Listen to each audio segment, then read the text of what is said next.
Mirëmbrëma në Xhiro me Syçin. Sonte do të kemi një personazh që të gjithë e njohim, mjaft interesant, një njeri që ka bërë njerëzit vetëm të qeshin dhe ne kemi nevojë të qeshim se mjaft më jemi nxi me këtë politikën shqiptare dhe me show-t e politikës dhe me gjithë këtë tallava që vetëm i nxin jetën njerëzve.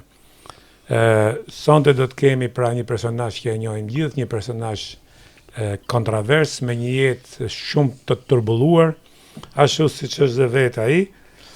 Kemi Xhevair Zenelin. Xhevo, mirë se ke ardhur në Xhiro me Syçin. Faleminderit Syçi dhe mirë se të gjeta. Xhevo tash ne njihemi prej kohësh bashk, spektatori ty të njeh, shikuesit që do të shohin, po ka një gjë që kur nuk thon mjaft me Xhevon. Xhevo në çdo dalje e tij është interesant. Nga sa vjen kjo Xhevo? Nga që u shkëputa nga lëvizja mjaftë dhe si duket kalova në pozicion tjetër. Xhevo, po. Për shkurtimisht me gjithë se ti e ke thënë disa herë. Ti ke lindur në Ersek, gjimnazin e ke bërë, atje ke bërë dhe stazhin në Ersek. Gjimnazin e kam bërë të bukur, se kur na pyesin kur edhe në shkollë të lartë çfarë ke mbaruar, që ju thosha Petroninin të tërë më shikoni kështu. Nuk e thosha Petroninin në Ersek, i Tiranës. Se si thoje Xhevo? Ishin me emër këta këtu. Gjimnaz për ke mbaruar? Petroninin. Petroninin i thoje. Petronin, bravo, po gjimnazi i fort, për ç'të bësh?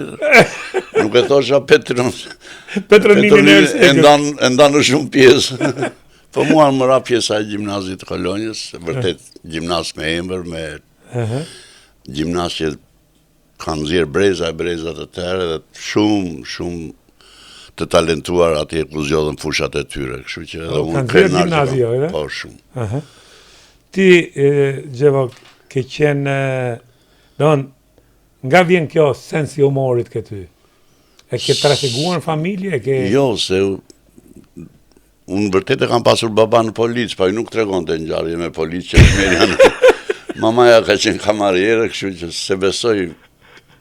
Ata nuk tregojnë nga 2-3 breza për para në kanë pasur njeri, po unë jam aktivizuar që në gjimnasë dhe kisha dëshirë ender të feminisë këtë pasion. Pasion në humorit aktrimit. Mila të vit që kemi konkuruar ne, marrim dhe për statistika, kemi qenë rreth 400 ca veta dhe kanë fituar vetëm 27. Wow.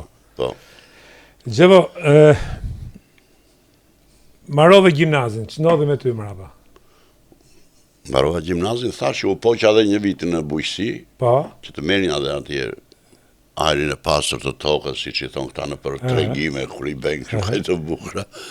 Po gjysmë të keq se kolegët e shokët e mi të gjimnazit i çuan në një minierë. Në minierë, për të bërë stazhin, unë me që aktivizohesha isha më ndryshe. Ç'a bëj aty në fermë, bujqësi ç'a bëj? Po bajgat që iqen nga lopët që kalojnë në hidhe tokës, por të tëra proceset i kam bërë, vjeljen e mollëve. Vjeljen e mollëve, ha? Se për mollë jemi të mirë. Po, bilesanim 3 ditë bukë para, se kur e dinim që do vinim në aksion për mollët. Për mollët. Pastaj Xhevo erdhët në Institutin e Lartë Arteve. Konkurova në institut. Si doli kjo? Për të konkuruar në Institut në Lartë Arteve, ishte me konkurs, jo, duhet të plotësonja një lloj mesatare. Po ishe aktivizu në Ersek, nuk të njështë të Tirana. Jo, akoma ishe shpejt për Tirana. Fatmirësisht unë kisha një kryetar komiteti që ishte shumë dashamirës i artit, dhe shikonte, do me thënë që unë trembesha shpesh që do merrja në i degë shkollës, se mesatarja linte pak për të dëshiruar. Se sa e kishit mesatarën Xhevo? Po, për të konkuruar në institutarëve duhet 8.5. Po, ti sa e kishe? Unë pasaj u detyrova, mësova shumë ato 2 javës.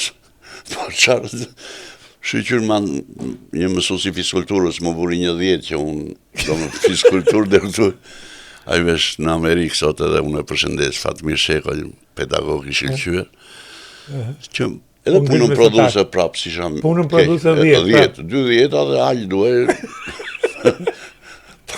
Për maksizmin s'kishtë duhe dhe imitet, po ma vurën edhe letërsia. Këto 2 kritere ishin për konkuruar në shkollë të lartë. Marksizmin e kishe mirë, e kishe 10, I brymosur... Bile më kam një histori të bukur, se Xhiroi Pëllumpulla i këshu një film në 96-ën, me të ndjerin Lan Trebicka dhe me gjiganden Margarita Xhepa. Edhe ku do ta xhirojmë ta në shtëpinë time, i thashu. U sa mirë, ta kemi dhe kushte të mira, ta nuk na shqetësojnë këto zhurma, ato gjërat. Edhe ishte koha që ajo ishte goditur në kokë. Kush, Plumbi? Jo, ky personazhi, Lan Trebicka, babai tim, dhe zgjoi në regjimin tjetër tash, në demokraci. Mirë, po kushtet e shtëpisë duhet ishin t'i afroheshin asaj kohe.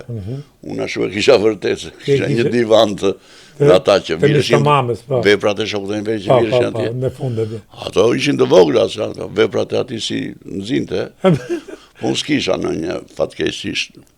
Edhe më thot Pëllumbi, sikur të kishim ja dy, thash unë, ky komshiu poshtë e di që është komunist, thash unë. Po do në i lek.